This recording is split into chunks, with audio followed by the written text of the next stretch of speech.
sure it's taking the firear's weapon or that weapon, as well as make sure it doesn't slip off its safeties. All right? It's just to make sure that everything remains safe. Okay? Just give me a minute and I'll be back in line. I'll be right back out.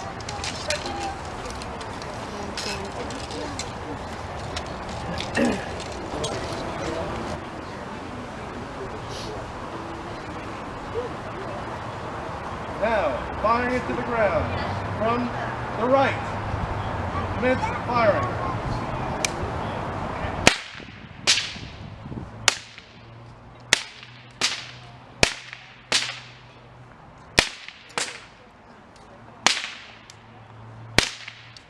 Basically, it's proving that there is nothing down the barrels.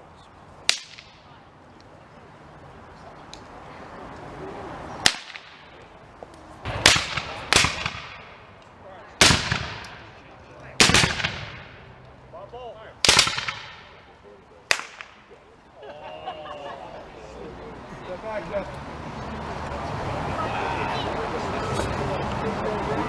name is Greg Belcastro. I'm First Sergeant of the 7th New Jersey. Now, the 7th New Jersey was in fact a real Civil War unit that operated from October of 1861 excuse me, straight through to the end of the war in April of 1865. It was known as the All New Jersey Unit because each one of its companies came from a separate county in New Jersey. Right? Now, each company was made up of 100 men, and what would have happened excuse me, is those 100 men would have been formed together. They would have been sent to a place just outside of Trenton called Camp Olden, and that's where they would get their initial training as soldiers. Now remember, at the very, very beginning of the war, there was only 15,000 federal troops in the whole country. East Coast, West Coast, 15,000 men. At the very start of the war, about 8,000 of those men headed north, 7,000 headed south, and actually 2 out of every 3 officers was a Southerner, and they headed south. That left Mr. Lincoln with a major problem. How is he going to get the South back into the Union with only 8,000 men? Well, he realized there's no way that could be done, so he started asking for volunteers. And they volunteered by the tens of thousands. Now, in New Jersey, the 7th was formed later in October. Again, what happened was each county in New Jersey came up with 100 men. Company A was, which we represent, came from the Camden, Cape May area. Company B came from Essex County. Company C, Sussex County. Company D, Hunterdon County. This area, Morristown, was Company K. So what they did is they brought all these men into the Union, or into the Army, and they started their training. The problem that they ran into was the fact that the boys from Company B were city boys. Everybody else were rural guys. The city boys came in, they had been exposed to mumps, measles, and all the childhood diseases. The camp, as they put it, when you walked into the camp, all you could hear was coughing. Now, the regiments, 10 companies, 100 men each, full regiment, 1,000 men. Halt! Ready! Hey! Fire!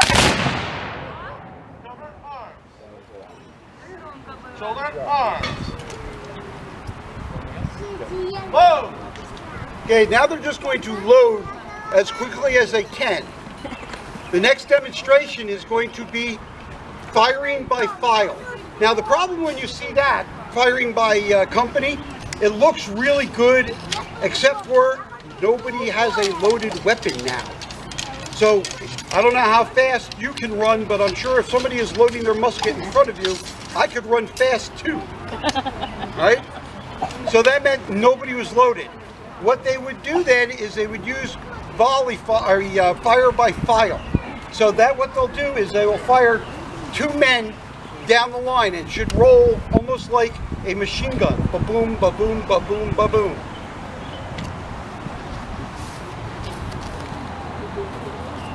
Firing by files from the right. Commence firing.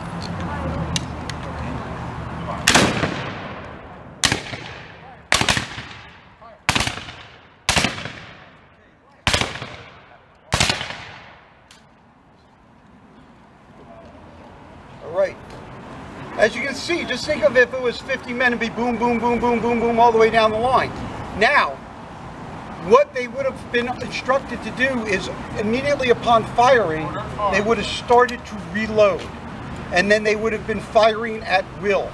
So now the line is firing here, firing there in different locations.